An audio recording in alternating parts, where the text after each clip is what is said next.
Freeform Course FF3P2. Swept, construction of a turbine casing. The cross-section of the inlet follows a spiral helix. The cross-section is also scaled using a further curve. And the spine option helps with the perfect alignment of the surfaces. And so the gas is compressed to an ever smaller radius. As always, with lots of practical tips. And in 10 minutes you'll know it too. And with that, welcome to LearnNX. Define parameters. This is the inlet that, like our ear, spirals towards the center. There, of course, it is only a few millimeters in size. But it could also be much larger, like the horn of a ship. Tell me, do you have to? Yes, but we now know that it doesn't work without parameters. So, the duct has 3 diameters, D1 at the very front, the diameter of the inlet, followed by D2 at the beginning of the spiral curve, and finally D3 at the end of the spiral curve.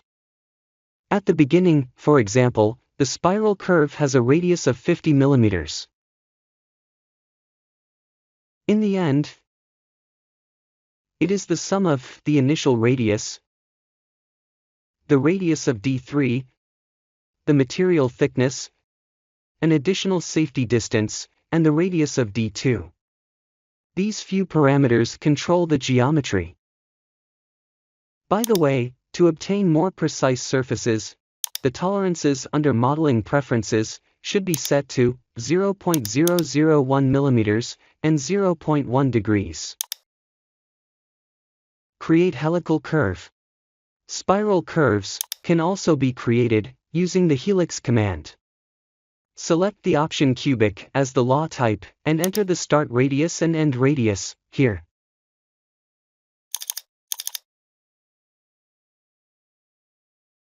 The curve has no incline, so pitch is 0. The number of turns is 1 and the direction of rotation is left hand. Control size via offset curve. The size of the duct can be controlled via curves. This makes the modeling of several cross-sections at the respective positions obsolete. The size of the cross-section changes in proportion to the distance of an offset curve. Start the offset curve command and select law control and the linear option as the law type.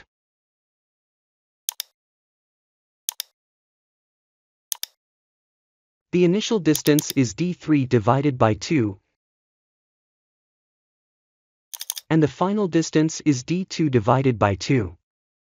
These two curves immediately control the inner area. Now the curves for the inlet are still missing. The position of the inlet is determined via a coordinate system. If you wish, you can also control the position via parameters or position the CSYS freely.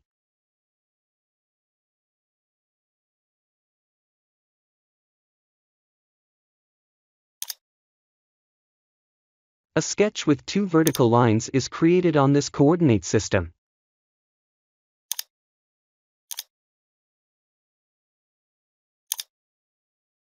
The first line controls the direction and end of the guide curve, the second line controls the direction and end of the offset curve.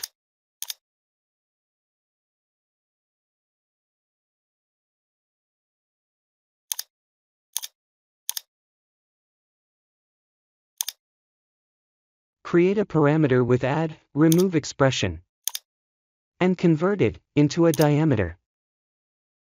The diameter is therefore D1. The length of the lines is not important.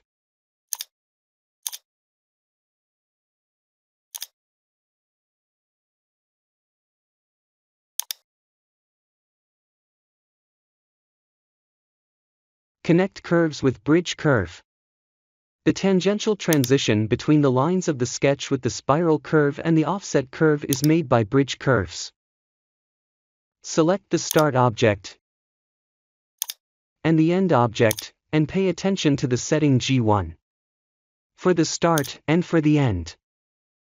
The settings for shape control should both be set to 1. I will explain the other settings in detail in the next video.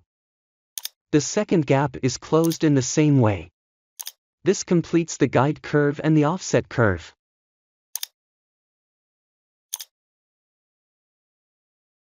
The only thing missing is the cross-section of the inlet. The sketch is created on this coordinate system, and a circle, with the diameter d1, is sufficient for this example.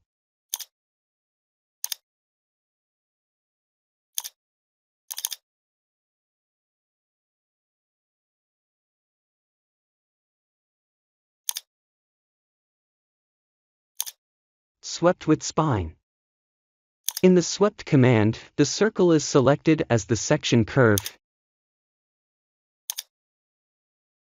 and then, the inner curve, is selected as the guide curve. The size should be controlled via the offset curve. Under scaling, select the another curve option and then the offset curve. The orientation of the cross-section must follow the axis of the helix. So select the vector direction option and then the z-axis of the helix.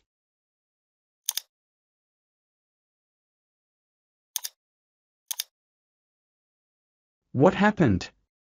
Did your molding get a little too hot in the oven?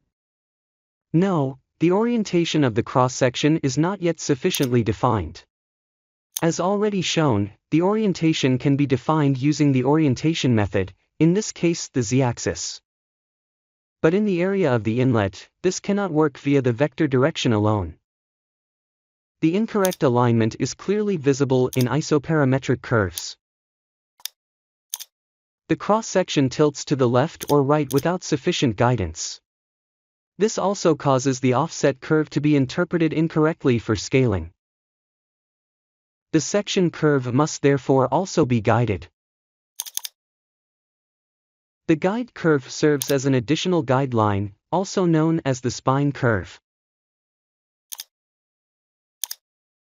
After selection, the x-axis of the section curve is always aligned perpendicular to the spine curve and the y-axis is aligned to the vector. This completes the internal volume. Construct housing. Now it's going to be easy. First, this perfect inside area is copied with extract body.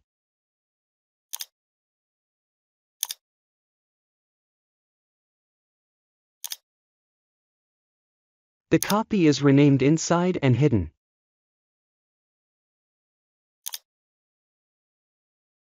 The original face is then enlarged by the wall thickness using the offset face command.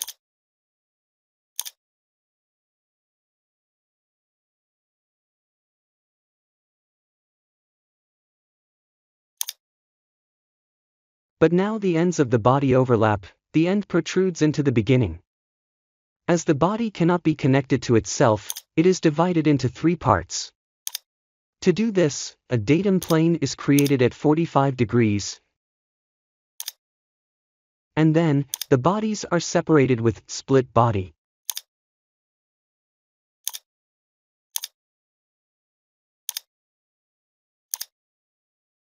Now follows the modeling of the cylindrical housing. In the simplest case it is just a tube, which is defined by a rectangle.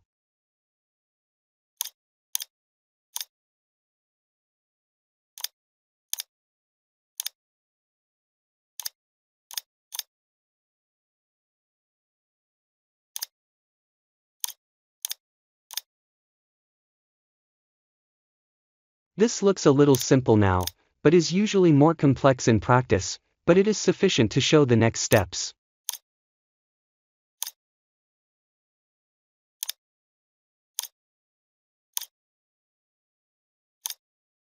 The three bodies are now connected to the center one after the other. The largest body does not protrude into the center and can therefore be easily connected. However, the next body protrudes into the center and so, the inner area must be removed, via define region. And even the smallest body protrudes into the center and here, too, the inner area is removed. And finally, the inside copy is subtracted from the body.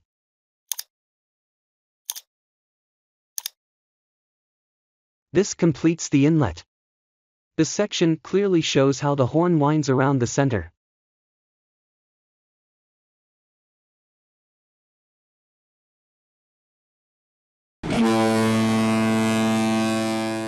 Really? You have to run the gag again? Yes, but now it's just a hint to the next video, then it's all about bridge curves and what the settings G0, G1, G2, and G3 mean. If you liked it, give us a like and support us with your subscription on YouTube.